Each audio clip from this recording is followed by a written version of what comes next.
Hello, everybody, and welcome back to Digi-Duelist Academy.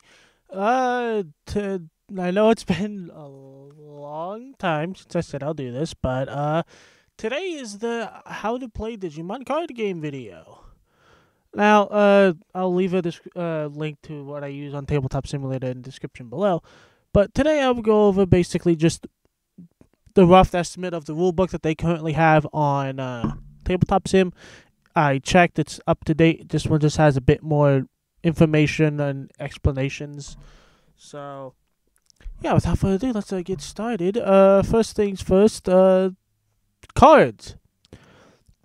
So, right now I have out on display the red starter deck for the Digimon game. Now they show you there are currently two type of cards. Digimon and Digi-Eggs, or Digitama. Digi-Eggs go in this little zone. We'll go over here. Go in this little zone right here called the resting area, and you can have a total of 5 Digi-Eggs. And each card you can only have one name. And what we mean by name is this. You can have only one Garurumon from Structure Deck 1. You can only have one of this name with that set name.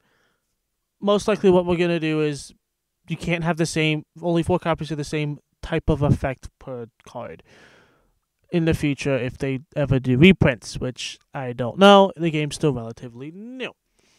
Anywho, next we have regular Digimon cards, which they have a play cost, which is right here, which tells you how much it costs.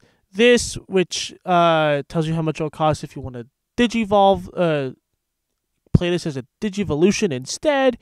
You have the effect, which that's the active effect when it's the active Digimon.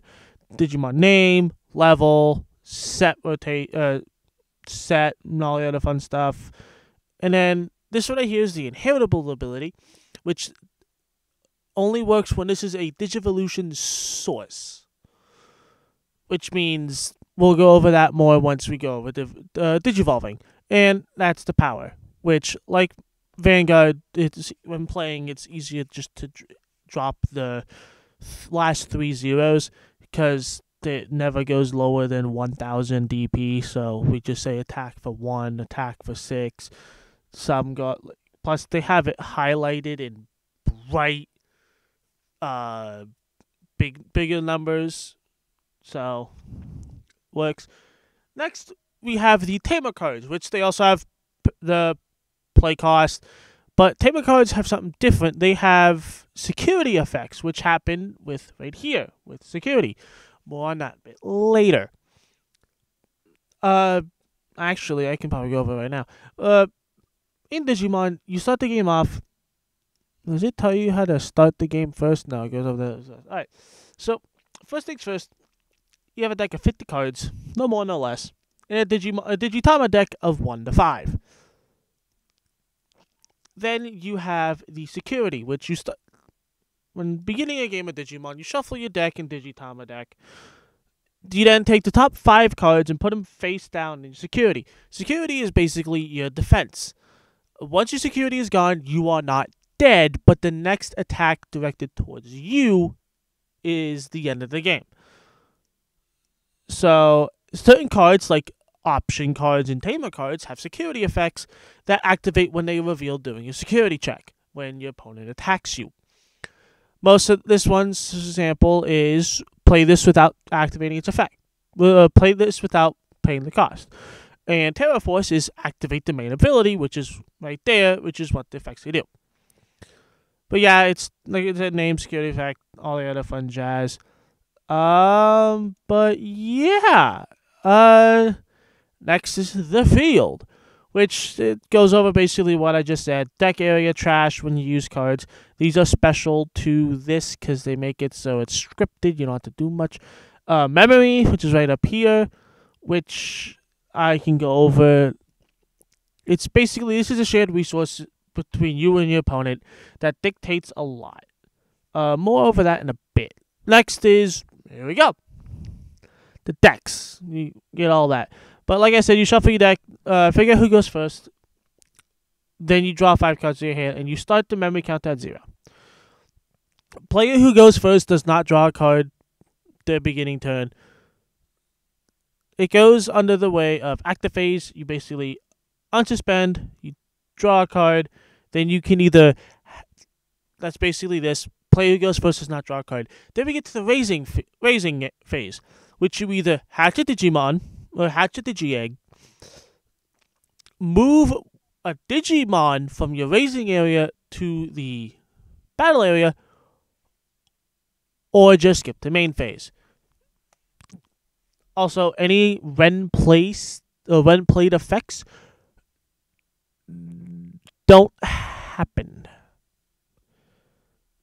If you move it from the raising area to the battle area, the effects do not happen. That's a key phrase. The next in is the main phase. You can either play a Digimon, evolve a Digimon, play a Tamer, use an action, or attack. You can do these in as many times as you want, in any order you please. But the moment this little marker goes to the opponent's side, it immediately, any effect that resolve any effects, like, say, for example, where's one that's when played? When Digivolve? Basically, how about this? When you Digivolve into this, and it goes to your opponent, you activate that effect, even though it means nothing right now, but you activate the effect, and then your turn is over. What's a better example? Are there any better examples in this deck? No. Okay. That's what I get for using this deck as the example. Oh well. And let's go over then. You play Digimon. You pay its cost, put it in the battlefield, and you can use when played abilities. They, like Magic, cards have summoning sickness. When played Digimon have summoning sickness. And then the other option is Digivolving, which you Digivolve by paying its little Evo cost, which it has right here. It shows. Of course, it doesn't want to do that for me. It has a level and the cost. The level is the level of Digimon you have to have on the field in order to evolve this card on top of it. For example, we will use Roar Greymon over here. When you have a level 5 Digimon on the field, you can either pay 12 to just bring this out in the field, or play 4 memory to evolve this on top of a level 5. And when you do Digivolve, you then draw a card, then activate any when Digivolved effects. Play a Tamer, short and simple. Play your Tamers. You can have any number of Tamers in the battle area. That's basically it. They can't attack or block because they have no DP, as you can see. Next up are option cards. Option cards are special because if you don't have that colored Digimon or Tamer on the field or in the raising area, you cannot activate that option card. It makes it easier so you can't play a blue option card in a red deck unless you have a blue Digimon on the field. Now we go over attacking. Now this is when you probably had a question when I went over security. Well, what happens if a Digimon is in the security? Well, this is what happens. When you attack, you tap the Digimon, like Magic or Vanguard. And you either choose to attack one of your opponent's suspended Digimon, which opponents tap Digimon, or you could choose to attack the opponent directly themselves by attacking their security. Now, when you attack the security, like I said, if you reveal an option or a Tamer, you use the security effects and go from there. But if you attack a Digimon, you then compare their DPs And if the security Digimon's DP is higher than the attacking Digimon's DP, the attacking Digimon is now destroyed and sent to the trash. No matter what happens, if the security Digimon's is higher or lower, it will always end up back in the trash because that's what happens. Also, when you destroy a Digimon, when you attack the security card, if the Digimon has a when destroyed effect, it doesn't activate because it wasn't on the battle area, it was in the security. There are Digimons coming out in set 1.5 in the TCG in here in English, or they're possibly already out when you're watching this, who knows, that do have security effects that trigger when they're revealed or destroyed from security. So, yeah, that's basically attacking. And then, for example, if you say you don't have anything else to do and you still have memory left over, you can just pass the turn and it immediately goes to the opponent at 3. Now, let me go over a bit more because you're probably questioning, wow, some of these Digimon have 12, but but you can only have a max of 10 memory. Yes and no. So for example, my memory is at 3. I have 3 memory to play with without it going to the opponent's turn.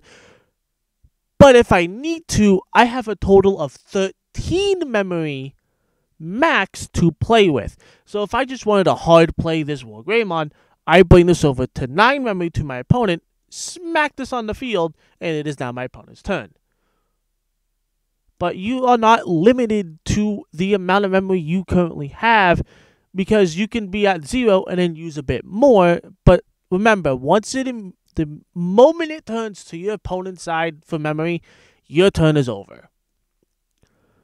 Now we'll go over some other stuff. Token cards, you don't really have to worry about that right now because, actually, no, you don't have to worry that much about them because it's self-explanatory. They are tokens.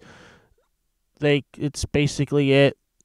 They're treated as normal Digimon or what they currently are, so it's short and simple to this point.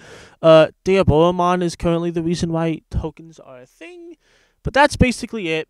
Next I'll go over some effect timing. When played is basically when you play it onto the field. Digivolving when attacking after attack. It's a lot of these are self-explanatory right now. Security is an effect that activates when this card is revealed during a security check. Short and simple. Rest, tapping. Active, standing like this. Digivolution source, example is right here. This is a Digivolution source. It is below the War Greymon because you use 4 memory to evolve your Gardamon into War Greymon. This is a Digivolution source, and this is the active Digimon on top. That is those. Everything else right in this is self-explanatory. We already went through it. Security Digimon, basically Digimon in security area. Color, play cost, everything. Rarity, there's common, uncommon, rare, super rare, secret rare, and promotional. Once per turn, means you can only use... I actually need to read this a bit. So an effect can only be used once per turn. Each card with a once per turn can only be activated once during the same turn. For example, has the effect this. If you have 2, each one can activate the effect once. Okay, so it's basically Yu-Gi-Oh! Does this have... That's your turn. None of these have that effect, but you get the point. If it says once per turn, it's not that card name, it's that card itself. Next, you got Stage 2. They all have different type of staying stuff. Level 2s are called in training. Then you go level 3s are rookie. 4s are champions. 5s are ultimates. And 6 or higher is called a mega. This is important because there's a deck out there called Rookie Rush that is self-explanatory. It brings out a bunch of rookies. Digivolution conditions. Color level. It's basically that. Okay. I haven't read a lot of these. So next we got something interesting. Is we'll go over keyword effects. Blocker. basically this active Digimon can become tapped, and this is now the target of the Digimon of the attack that happened. Security attack +1 or security attack plus whatever means each Digimon, it's not written on the card. It's like Vanguard. All Vanguard cards have a base critical of 1, meaning they will always do 1 damage when they attack the Vanguard. The same is included with Digimon. All Digimon have 1 security attack, meaning if it attacks security, 1 card is revealed. You can increase that with security attack plus, which is what Red Deck loves to do. Now there's also security minus, or security attack minus X, which X equals whatever numbers on the card, meaning it subtracts security, but it can never go lower than 0. Once it hits 0, then basically it's done. So yeah, recovery is basically you recover a security, meaning you put the top card of your deck face down in the security. Piercing, if you attack an unsuspended Digimon, you also do a security attack. Now, mind you, if it has piercing, say for example, War Greymon has piercing and it attacked Agumon. This gets minus 2000 DP. That battle's over. Its DP is now reset back to 12. Then you do the security check. So that makes it easier. Draw plus X, draw plus X. Jamming is unique, meaning, for example, Agumon. This one will have jamming. It attacks security and it reveals a War Greymon. This Agumon is not deleted, however, because it has jamming.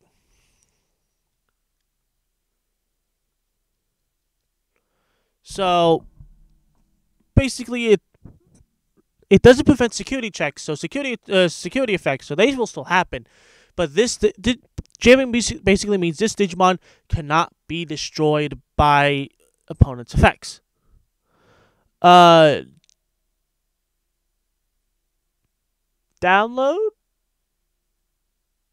I have not seen download that often, so let's read download. This effect cannot be used when digivolving a Digimon in a raising area. The evolution cost is not...